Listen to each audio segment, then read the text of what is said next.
teto de gastos, aprovado em 2016. A reforma trabalhista, aprovada em 2017. A reforma previdenciária, aprovada em 2019. Mais recentemente, a privatização dos Correios e Eletrobras. E no radar, uma reforma administrativa e previdenciária. Essa é a desestruturação em curso do Estado brasileiro. Essa narrativa do mainstream econômico, do tripé macroeconômico acima de tudo e de todos, arrasa com a verdadeira economia, a do emprego, a dos preços dos alimentos, a do acesso à saúde e à educação. Se aprovada essas e as outras medidas, precarizarão ainda mais os serviços públicos, os servidores, e abrirá portas para contratações sem concursos públicos nos serviços que são públicos. Essa característica predatória da economia aprofunda dívidas sociais. As periferias viram um motor de extermínio em massa. Aquilo que o filósofo camaronês Achille Mbembe chama de necropolítica. Escolher quem morre e quem deixa viver. Nas ruas no mês de agosto de 2021, manifestantes portavam os cartazes: "Quando tudo for privado, seremos privados de tudo". Eu sou Karina Vitral. E eu sou Eduardo Brasileiro. E esse é o podcast Economia para Quem? Inspirado na economia de Francisco e Clara. Promovido pelo Instituto Casa Comum, em parceria com o Programa Pontifício Escolas Ocorrentes. E a cada semana traremos temas, convidados e convidadas, sempre falando sobre o impacto da economia na vida das pessoas. Karina, eu admito que nesse encontro aqui eu tenho me questionado diariamente sobre a lógica econômica criada até então. O discurso econômico, ele tem se somado ao discurso de nojo, ao racismo, à misoginia, à porofobia, que é esse ódio aos pobres, que os ricos no Brasil têm sobre as populações. Pois é, Eduardo, a discussão envolve duas questões muito sérias na economia.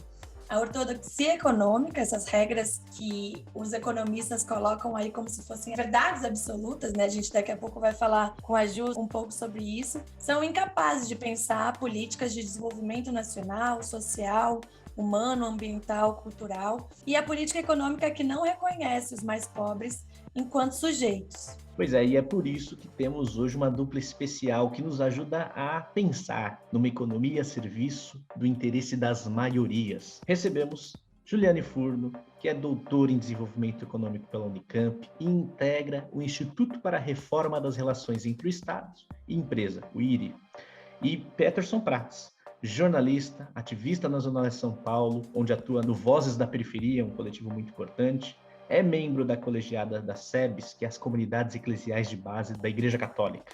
Amigos, bem-vindos. Hoje esse encontro está especial. Nós quatro somos partes dos jovens que farão parte do encontro com o Papa, que um dia vai acontecer, né? Essa pandemia até agora impediu que acontecesse, mas um dia a gente vai encontrar o Papa e mais jovens, né, do mundo todo para esse encontro da economia de Francisco. Então, acho que já para aproveitar esses nossos queridos convidados, eles começarem a falar aqui conosco, vou pegar a Ju. Ju, bem-vinda. Um dos argumentos que o mainstream econômico diz, afirma, constrói, né, é que o Estado não tem recursos para financiar investimentos em serviços públicos. E eu queria que você falasse sobre como isso pode ser possível, qual é a elaboração desse pensamento. Bom, obrigada pela pergunta. Sempre muito bom ter a oportunidade de debater esses temas e principalmente, Eduardo e Karina, responder a essa pergunta que é tão comumente distorcida na mídia tradicional, né? Veja, o que mais a gente escuta é não só afirmativas de que o Estado teria quebrado, né, de que os recursos são finitos, de que acabou o dinheiro, por isso, né, as infinitas justificativas para fazer esse conjunto de reformas que a Karina falou, quanto associações corriqueiras de que o Estado é igual uma dona de casa, né? Então, assim como a gente, né, famílias, empresas, precisa fazer corte nos nossos gastos quando eles excedem o nosso salário, a nossa arrecadação, isso valeria a mesma coisa para o Estado. E veja, é completamente diferente. Então, eu diria que o que a Karina levantou no início do programa não só tem um efeito perverso, depois a gente pode falar sobre isso, nos direitos sociais, vai ter características de aprofundar as desigualdades sociais, raciais e de gênero, porque tem, né, uma implicação, sobretudo para as mulheres e para a população mais pobre, que em geral é preta no Brasil, mas se baseia numa perspectiva completamente errônea de que o problema do Estado teria sido o excesso de gasto, enquanto a crise de 2015 e 2016, que levou ao teto de gastos, não foi um problema de gasto, mas foi um problema de receita, e que o problema do mercado de trabalho, o problema da previdência também são excesso de direitos, são excesso de gastos, seja no valor das aposentadorias, seja no valor dos salários e dos salários indiretos, da contratação seletista, quando, na verdade, o problema é falta de atividade econômica, o que, em geral, reduz a contratação do trabalho e não a legislação trabalhista. Tanto é que fizemos uma reforma profunda e isso não diminuiu o desemprego, pelo contrário, aumenta a precarização. Então, Eduardo, para finalizar, eu diria que essa é uma mentira, tanto é que a gente dizia, olha, o Estado estava quebrado, não tem dinheiro. Se isso valesse, como que em 2019 a gente acumulou uma dívida de 1 trilhão? Né? De onde saiu o dinheiro para pagar um auxílio emergencial de 600 bi se o Estado estava quebrado? Levando em consideração ainda que diminuiu a incidência tributária. As atividades paralisaram, não teve arrecadação. Porque é uma inverdade, o Estado ele maneja uma possibilidade de política macroeconômica que é, ele faz o endividamento que é na própria moeda. Nenhum outro agente na economia faz isso. Quando o Estado gasta, ele faz condições para que ele arrecade mais que proporcionalmente, diferente da gente. Quando vem um encanador na minha casa, eu pago esse cara, é um dinheiro que saiu da minha carteira e não volta mais.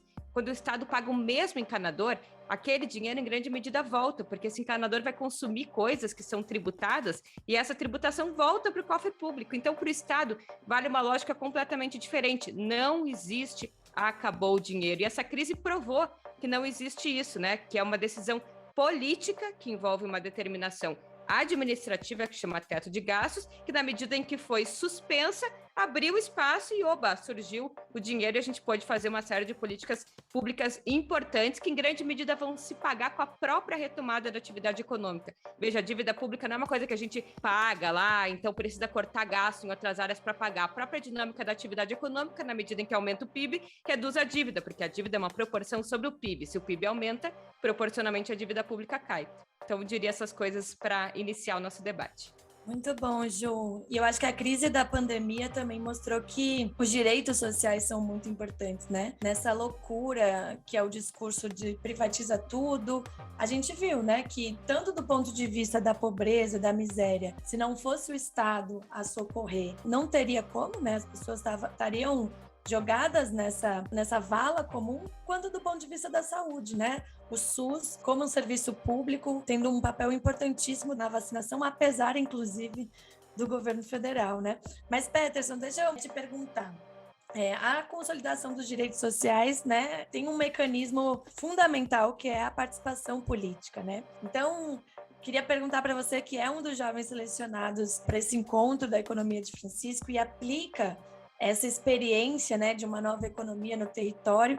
Então, eu queria perguntar o seguinte, se é a partir da participação popular que a gente vai democratizar a economia. Maravilha, agradeço a pergunta e a oportunidade de estar nessa roda bacana, Karina, Eduardo, Juliane, que beleza a gente poder fazer essa troca. É interessante porque participação popular é algo que é muito caro para mim. Eu tive a oportunidade de ser conselheiro de políticas públicas por 2 mandatos, em Sapopemba, território vulnerável da Zona Leste de São Paulo, depois também conselheiro de planejamento e orçamento participativo. E no diálogo com a população, a gente sempre procurava mostrar que a economia, de fato, é algo que está presente no dia a dia das pessoas, né? E popularizar a dinâmica e a discussão da economia não passa, por exemplo, e não pode passar por uma infantilização do que é economia e do que alguns querem que a gente faça perceber entre os nossos. Economia é só aquele discurso de manhã cedinho com as falas da Miriam Leitão. É muito mais que isso. Aliás,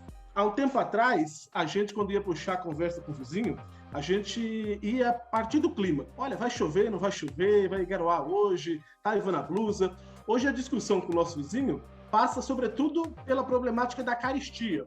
Não tem como puxar a conversa hoje sem falar do preço da gasolina, sem o custo do feijão, o talão de água e de luz que cada mês sobe cada vez mais. E quando a gente vai, por exemplo, para o controle social, um espaço interessantíssimo da participação popular, a gente percebe que, de pouco a pouco, as massas vão se apropriando dessa discussão.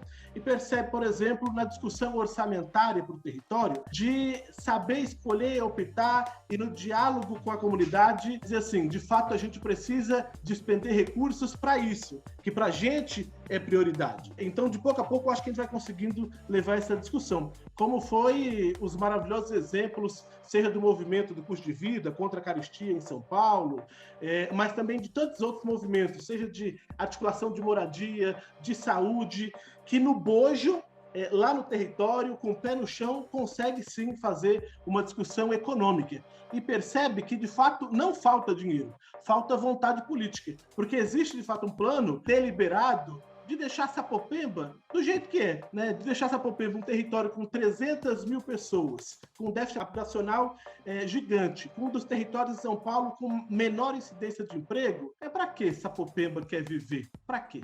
É muito legal você citar, inclusive, essa experiência da luta em São Paulo, né? Em plena ditadura, foram as mulheres, inclusive, que se organizaram num movimento contra a carestia. Isso é muito simbólico, né? Muito forte.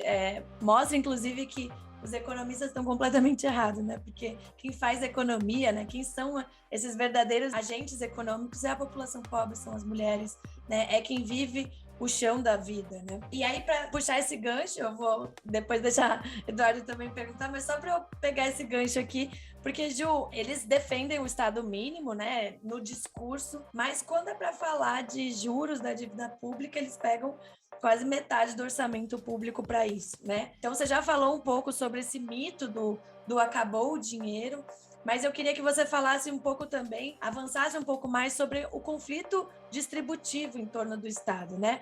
O bolo, o famoso conhecido bolo, vai ficar para quem, né? Acho que tem a ver um pouco com as palavras do Peterson que falam, né? De como a gente precisa também disputar a economia, disputar o orçamento faz parte disso. Então, fala um pouco para a gente sobre o conflito distributivo. Muito bem, eu acho que é isso, né? O Karl Marx já falava lá no século XIX, né, que o motor da história é a luta de classes. Conflitos de classe.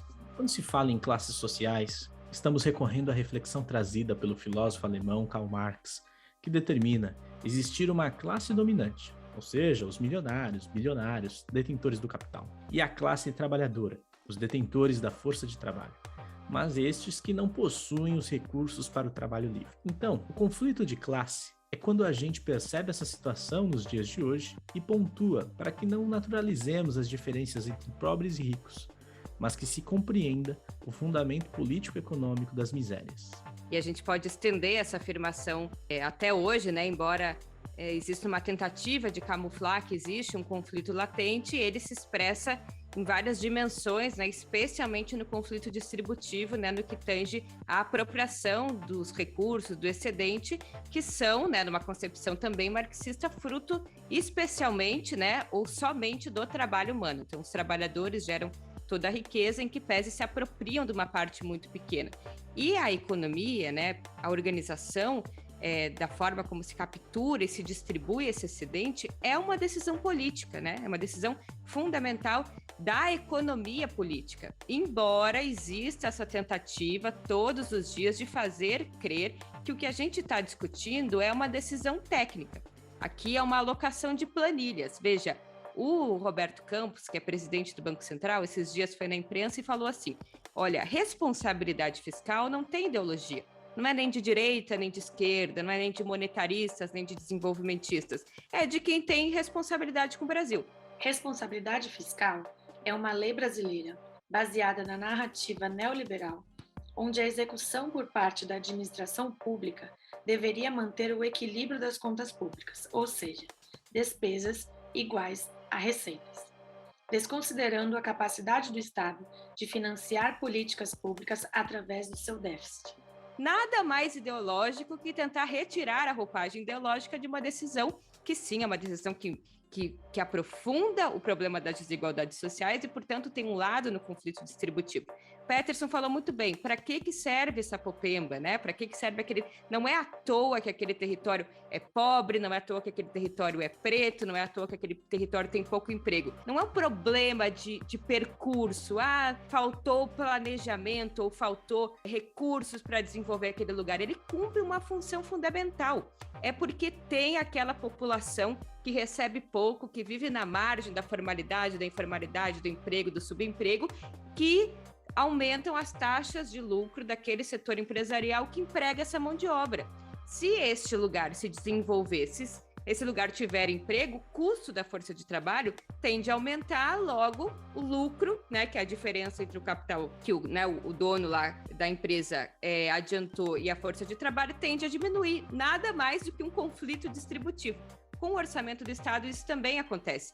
Porque parte, né, deste orçamento é arrecadado via impostos, vou retirar aqui a parte que vem através de aplicação financeira, mas então só essa parte da despesa primária é alocado em saúde, em educação, em previdência, e outra parte disso é destinado para o pagamento de juros da dívida pública. Veja, o problema é que não é a dívida pública, até porque a dívida pública é um elemento, um recurso importante, né? Isso possibilita que o Estado, como aconteceu na pandemia, que acabou, né, a possibilidade de arrecadar via tributos, ainda assim possa fazer o conjunto de gastos necessários, porque recorre a esse instrumento importante. O capitalismo é um sistema de dívida pública. Todos os países têm dívida pública há 200 mil anos. 200 mil anos não, porque aqui, né, parece que eu não estou historicizando, o capitalismo não tem, o capitalismo é um de produção historicamente datado, mas então há 200 anos. O problema, então, aqui não é a dívida. O problema é a remuneração que se paga pela dívida, que é, como a Karina falou, se chama taxa de juros. Veja, ela até caiu substancialmente na pandemia, podemos até conversar depois dos motivos sobre isso, mas ela já tem aumentado gradativamente e se sugere que a taxa vá a 8% ainda no final de 2021. O que isso significa? Significa que parte substancial, então, do esforço coletivo, do trabalho que gera riqueza, ao invés de ser utilizado para o financiamento de políticas importantes, vão ser drenados por esse setor que consegue comprar títulos, né, detentor de parte do Estado brasileiro. Isso é fundamental. E eles utilizam isso não, né, com a justificativa de queremos acumular investindo em títulos, mas como se fosse o bem comum. Então, essa tentativa de travestir os interesses de uma parte muito pequena da sociedade como os bens da coletividade, que afasta a economia de uma perspectiva da economia política e captura ela a partir de uma perspectiva ideológica muito própria. Por que os juros sobem? Porque a gente quer fazer o bem para a população mais pobre, porque se a inflação está subindo, a forma da gente controlar a inflação, ou seja, fazer com que os mais pobres possam acessar alimentos, né, e não ter a sua renda dirimida, é subindo os juros. Na verdade, isso parte de uma perspectiva extremamente dogmática e errônea de que a inflação é um problema de demanda, não tem nada a ver. O diagnóstico da inflação é errado e o remédio para lidar com a inflação não só é mais errado, porque vai aprofundar o ciclo recessivo da economia, aumentando os juros, quanto vai aprofundar, né, o processo de engorda dos bolsos dos capitalistas que investem na dívida pública. E isso não é conversado, né? A gente não é convidado a refletir sobre as opções. Parece que aumentar juros é a forma óbvia com que se lida com o processo inflacionário, independentemente das suas causas, né? Então, acho que é isso que a gente precisa explicitar. Economia é política e política é participação popular, e vivendo num Estado capitalista não existe o bem comum, né? Existe necessariamente um conflito de classes e a gente precisa fazer escolhas que são escolhas políticas. Excelente a deixa que você nos dá, Ju, dessa discussão, porque quanto à narrativa dessa racionalidade econômica que é colocada para nós a partir do neoliberalismo e é jogada nas periferias a partir de competição e de individualização dos problemas. Acho que tem uma sacada do capitalismo que é colocar os problemas coletivos em ordem individual e aí as pessoas não conseguem mais buscar essas saídas coletivas da construção e elaboração dessa economia política que você fala, né? E eu acho que a partir disso, é perguntar para o Peterson, querido, que é diante desse avanço avassalador do neoliberalismo, o maior desafio das políticas sociais para as periferias é qual, né?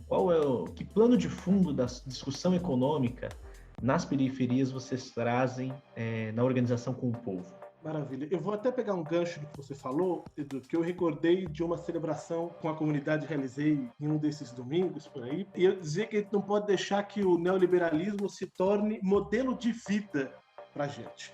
Porque quando o neoliberalismo se torna modelo de vida, o intimismo, o individualismo, a concorrência passa a ser valores fundamentais. E isso quebra o diálogo com a comunidade, isso divide, isso prejudica. De fato, os valores que a gente tem que fazer preservar, para que com participação a gente consiga reunir a comunidade, é a organização popular, é o senso comunitário, é a percepção de que ninguém se salva sozinho. Isso é um ponto. Agora, o plano de fundo de tudo isso é mostrar que tudo está intimamente interligado. Sabe quando a gente faz isso? Pegar, por exemplo, a saúde, que no último período tem se tornado ponto de referência para as nossas discussões. Quando lá na comunidade, a partir da UBS, a comunidade está discutindo assim, olha, mas a gente precisa melhorar o atendimento aqui na unidade.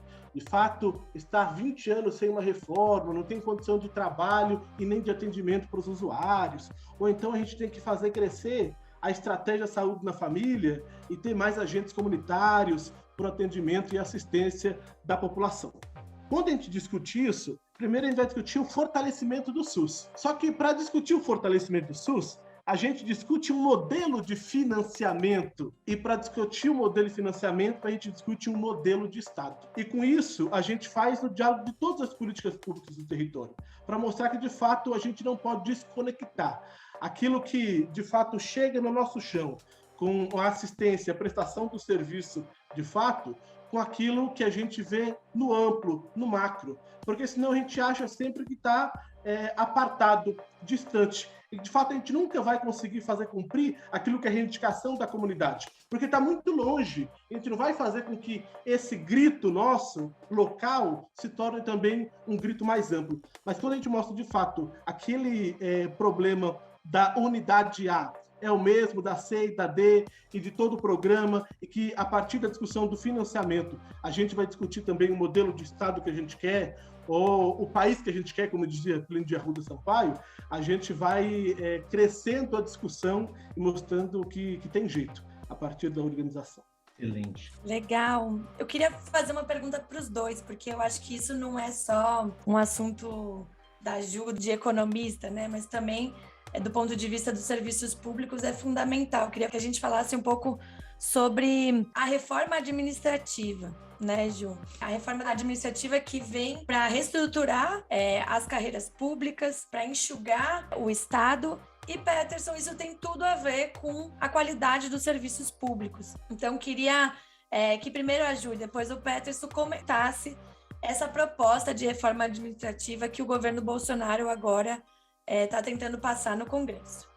Assim como as demais, ela também não tem uma justificativa econômica plausível, né? Embora se sugira, né, o Instituto Millennium fez uma pesquisa que foi veiculada no Jornal Nacional, inclusive, dizendo que o Brasil gastava em torno de 13% do PIB com servidor público e 6%, na verdade, com saúde, em torno de 5% com educação, né, mostrando o quanto a gente estaria privilegiando o gasto com servidor público e não o gasto com saúde e educação, o que é completamente bizarro, porque aqui tem uma dupla contagem, né? Porque o que é o gasto com saúde e educação, se não fundamentalmente o gasto com o servidor público, porque nós estamos falando de serviços que são intensivos em trabalho, né? Não são intensivos em capital. Mas mais do que isso, né? O servidor público não existe de forma homogênea, né? A gente precisa separar um pouco quem é. Se existe, né, privilegiados ou altos salários, eles estão concentrados num setor muito específico do judiciário, que são os trabalhadores de, né, carreira do Ministério Público, os juízes, né, este setor, que não é o setor afetado pela reforma, ou seja, mesmo do ponto de vista do guarda-chuva mais geral argumentativo de que é necessário combater privilégios e reduzir altos salários e uma série de penduricalhos que alguns servidores públicos têm direito, mesmo assim a reforma não faz sentido porque ela justamente poupa os militares e as carreiras típicas do judiciário que estão alienadas da reforma. Então, a reforma administrativa, ela impacta, né, o grosso dos servidores públicos no Brasil, 93% deles, que são trabalhadores do executivo, que são trabalhadores que têm uma média salarial de R$ 4.200. Veja, um salário bastante abaixo, inclusive, do que o próprio Diese calcula que seria o salário mínimo necessário, né, de subsistência com dignidade para uma família de 4 pessoas, ou seja, que não estão os altos salários, e aqui estão fundamentalmente os servidores públicos que respondem às demandas que a própria sociedade elenca, né, tanto nas suas demonstrações eleitorais ou nas suas demonstrações nas manifestações de rua, que são as prioridades, que é a saúde, educação e segurança. Porque destes 93% dos servidores públicos que estão no executivo, a grande maioria estão nos estados e municípios, e a imensa maioria se concentra justamente em trabalhadores da saúde, da educação e da segurança pública, em alguma medida dos trabalhadores administrativos que fazem funcionar, né, os serviços públicos de forma geral. Ou seja, né, parte de um diagnóstico equivocado, né, o gasto pecuniário desses trabalhadores não é o que efetivamente atravanca ou inviabiliza o equilíbrio das contas públicas. Por outro lado, impacta fundamentalmente naquilo que a sociedade brasileira elenca como questões fundamentais. Uma outra coisa, só para finalizar também, que é bastante equivocado, é o tipo de comparação que se faz do ponto de vista internacional, que também seja, né, essa justificativa de reduzir o tamanho do Estado, que é a comparação de que o Brasil seria o 7º país do mundo que mais gasta com saúde, educação e servidores públicos no mundo.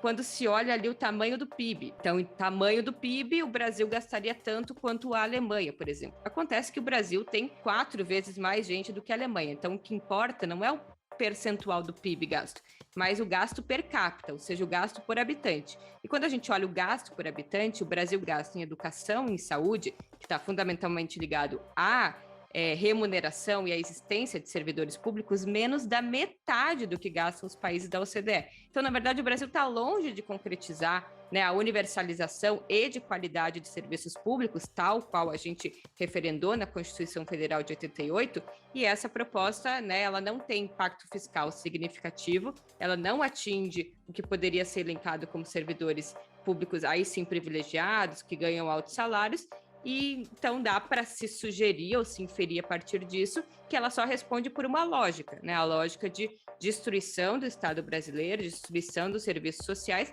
que na medida em que vão sendo subfinanciados, porque vão sendo em grande medida reduzidos da sua própria capacidade de funcionamento, que depende do servidor público, vão sendo então mais facilmente capturados por uma lógica privada, que ainda não entrou completamente no círculo, né, da mercantilização do que ainda hoje é direito social, que está muito ligado à assistência, previdência, saúde e educação. Veja, isso está muito conectado à lógica do que muitos sugerem como a segunda onda do neoliberalismo, né? Num momento privatizou empresas públicas e nesse segundo momento tenta privatizar serviços públicos. Então isso está muito conectado a essa lógica, inclusive da própria crise do capitalismo, que não encontra mais espaço de valorização de um capital sobrante e que encontra nesses espaços que ainda não estão sobre a órbita da mercantilização, um espaço de lucro extraordinário e de submissão das economias periféricas, ainda mais a lógica do capital, especialmente internacional. Eu acho que é importante a gente ter isso como premissa, né? Que serviço público de qualidade passa essencialmente por valorização do servidor público. Eu recordava aqui que algumas categorias do serviço público em São Paulo têm uma base salarial no salário mínimo. Você pega os trabalhadores do serviço funerário, a base salarial no salário mínimo, e o camarada, para ter condição de trabalho, ele tem que comprar a pá com o salário dele. Porque se esperar pela gestão, é uma pá no ano. Só que uma pá no ano, naquela terra dura do cemitério da Vila Formosa, não aguenta. O camarada tem que dispor do salário dele para poder trabalhar. Ou então a GPP, que muitas vezes, por causa da burocracia da máquina, precisa custear o próprio carimbo. Ou a ATE, que precisa levar sulfite de casa para que possa trabalhar. Aí, isso não é discutido. E aí parece que todo servidor público é marajá. Entende? Então, isso a gente tem que trazer para perto, porque justamente são nas periferias que moram a GPP, o ATE, o trabalhador do serviço funerário, que passa diariamente por tudo isso. E aí, quando a gente vê que a terceirização do serviço vem aumentando cada vez mais, e aí passa por um processo de quarteirização. Então, por exemplo, as OS da saúde aqui de São Paulo recebem o dinheiro para reformar as unidades de saúde, e aí elas não fazem isso. Elas quarteirizam para uma outra empresa. E essa empresa, por muitas vezes, ainda passa para frente outros serviços, porque aquela OS de saúde não tem expertise nenhuma em reforma predial. E com tanto de intermediário, o trabalhador da ponta fica cada vez mais precarizado. E aí não é só o trabalhador que está precarizado, mas, de fato, o serviço prestado também está precarizado. Acho que isso tem que estar de fato. Por isso que a gente faz questão de discutir com os conselheiros de políticas públicas, com os conselheiros de saúde, que na maioria das vezes são os trabalhadores do próprio território, né? É aquele aposentado do território que despende um pouco do seu tempo para discutir a política pública e fazer mostrar que sem vontade política de transformação a gente não vai conseguir alterar. E a gente policiar cada vez mais eles de não cair no discurso da administração, de que não pode, não tem dinheiro, talvez no ano que vem, talvez depois, porque a gente já está muito testado com esse discurso. E foi esse discurso que fez com que a gente chegasse a esse ponto. Pois é, essa narrativa da precarização a partir de uma lógica de privatizar, ela é muito grave, né? E o que a gente vem vivendo agora com mais efetividade é esse lugar do privatiza tudo, e isso chegou no povo, né? O privado, ele é o mais eficaz. O privado, ele funciona melhor. Ju, queria jogar para você essa última pergunta exatamente sobre isso, sobre essa narrativa da privatização, né? O governo Bolsonaro, o Paulo Guedes, estão passando um novo pacote de privatizações. Eles tinham promessa do ano passado para cá gigantescas, mas agora estão concretizando muitas delas. E aproveitar também o Peterson e pedir esse debate sobre a questão racial, porque isso tem tudo a ver, né? Porque a pobreza no Brasil, ela tem cor, e quem perde com a precarização são os negros e os pobres nas periferias. Então, que o enfrentamento a esse racismo estrutural pode gerar de benefícios econômicos no nosso país. Jogar para os dois. Olha, eu tenho até tremelique, assim, quando começa o debate sobre privatização, porque ele está tão presente na nossa vida, né? Como é que a gente, enfim, momentaneamente esquece o que são as empresas privadas para pregoar um discurso de que o privado funciona melhor, né? Veja, isso aqui não é só percepção, embora nesse caso a percepção valha muito, né? Eu acho que a pandemia ajudou muito na percepção do que são as empresas de telefonia e o que é a falta de acesso à internet como um direito, né? Vou dar um exemplo muito pessoal aqui. Na minha casa só tem Vivo, não tem fibra, porque a empresa não colocou, que enfim acha que não é lucrativo o suficiente passar fio de fibra ótica na minha casa, ela não é obrigada. Eu tenho Speed, eu pago muito caro, e o meu vizinho não tem, porque acabou o ponto de Speed. Quer dizer, existe agência reguladora e eu não tenho direito a um serviço fundamental que é a internet, mesmo que eu queira pagar por ele. Veja, e é um serviço oligopolizado, né? Embora exista concorrência, são 4 empresas, o que não caracteriza um processo de concorrência, e são as principais empresas que têm reclamação no Procon. Então, não é só uma sensação, é estatisticamente provado, né? Fora as companhias aéreas, enfim, as empresas privadas não necessariamente são melhores nem são piores que o Estado. Então, essa afirmação muito categórica de que privatiza que melhora, eu acho que é preciso ser repensado, né? E veja, isso não quer dizer que todas as coisas precisem ser estatais, né? Eu não sou tão radical, por exemplo. Tem setores que o setor privado desempenha um papel suficientemente bom, por exemplo, produção e distribuição de cerveja. Precisaria de uma empresa estatal para fazer isso? Talvez não, né? Talvez o Estado devesse se concentrar mesmo em outros setores que são mais importantes e o mercado privado dá conta desse setor.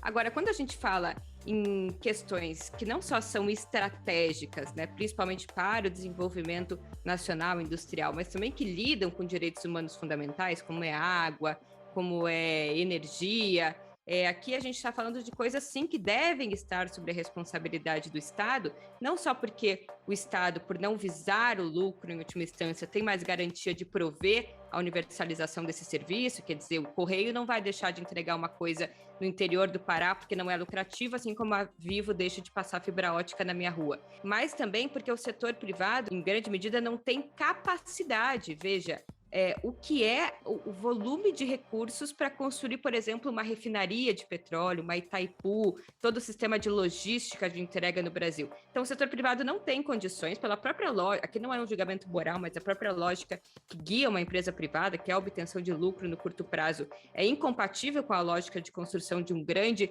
empreendimento que vai maturar e dar lucro e amortizar os custos muito no longo prazo, quanto pela própria lógica do setor do Estado, que precisa desenvolver setores como de energia e de transporte pela própria viabilidade, né? O Estado aqui foi quem criou o próprio capitalismo brasileiro a despeito da burguesia brasileira. Veja, depois que está tudo pronto, né? Aí você repassa o controle sob condições de lucro extraordinário descaracterizando, inclusive, a expertise e a capacidade do Estado de levar adiante esses grandes empreendimentos.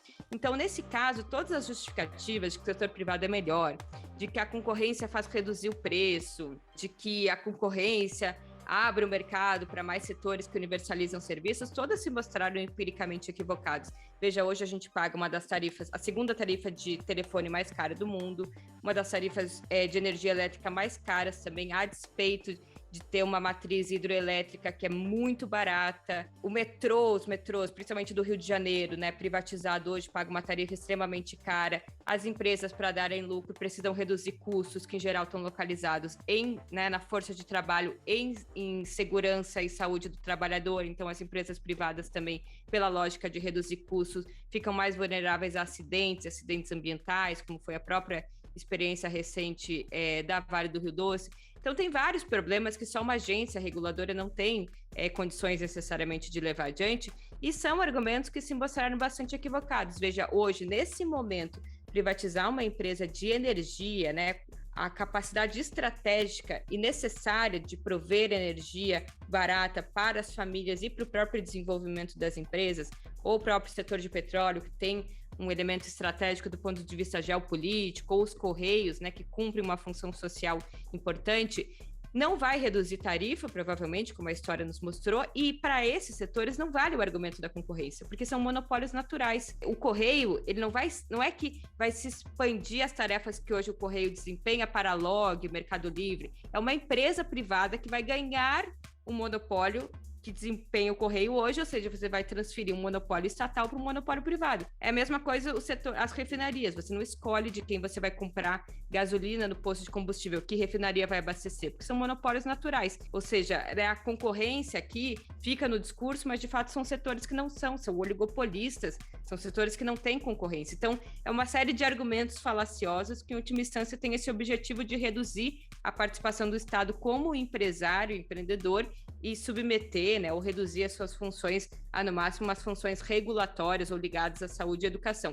Poderia funcionar, talvez, nos países centrais, que tem até uma burguesia mais disposta a construir grandes empresas, mas é muito diferente do capitalismo periférico, em que o Estado tem muito mais funções empreendedoras pela própria incapacidade do nosso setor privado de levar adiante tarefas, né, e setores que são fundamentais para o desenvolvimento e para a própria vida, né, moderna, com acesso a bens que são necessários, como água, energia e petróleo.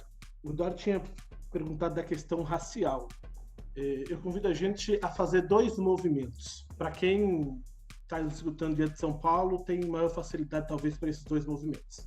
O primeiro é tentar imaginar, e quem já pisou esse chão vai ter mais facilidade, de passar pela hora do almoço, ou pela manhã, pelo fim da tarde, seja na região de Sapopemba, seja lá na Vila Gil, no Iguatemi, seja na Zona Sul, lá no Ângela, ou no Perialto, na Zona Norte, e perceber tanta gente nas ruas porque estão desempregados. Nas ruas, quando eu digo, porque estão ali ociosas e numa faixa etária ativa. A maioria destas são negras. Um segundo movimento é passar pela hora do almoço na Avenida Paulista, quando todo aquele pessoal sai, desce daqueles prédios todos para poder almoçar. Você vai contar nos dedos os negros que vão passar por você. Nos dedos. Quais os espaços, de fato, que a população negra estão ocupando?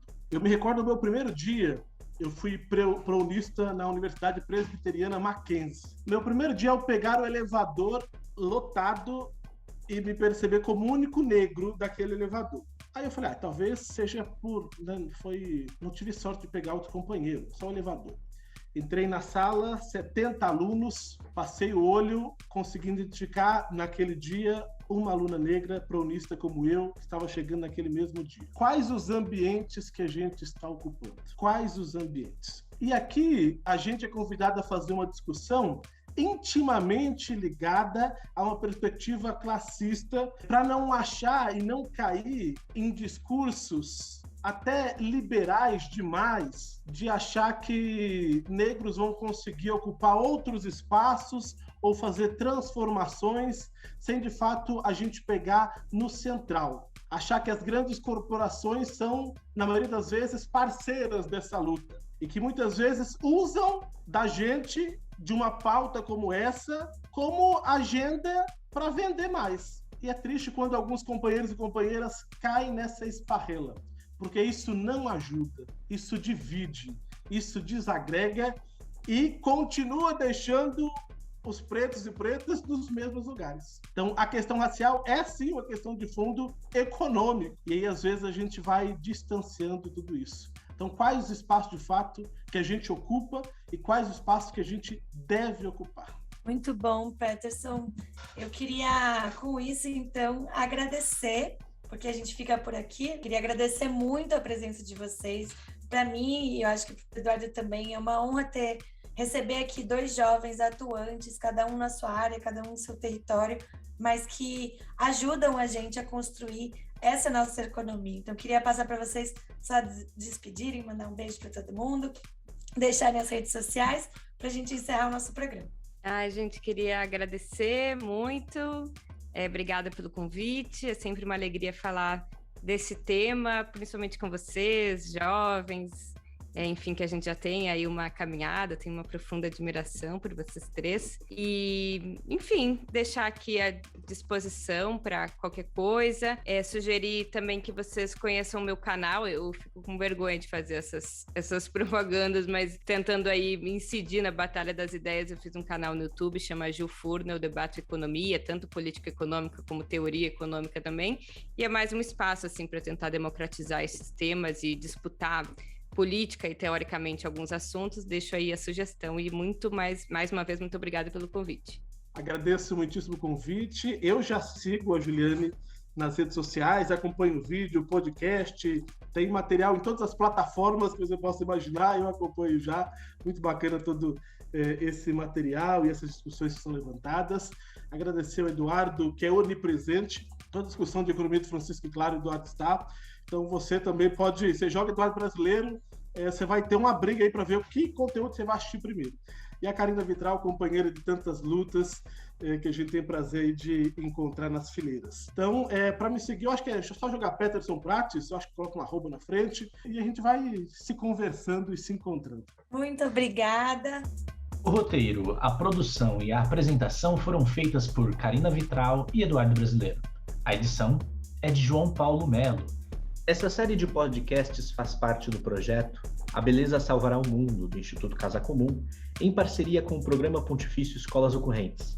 E é uma realização da multitude de projetos sociais e culturais, com o apoio da Web Rádio Conexão Catimbau, de Neca Setúbal, do Célio Turino e da Silvana Bragato. A cada semana, teremos novos episódios no canal do Instituto Casa Comum, no Spotify.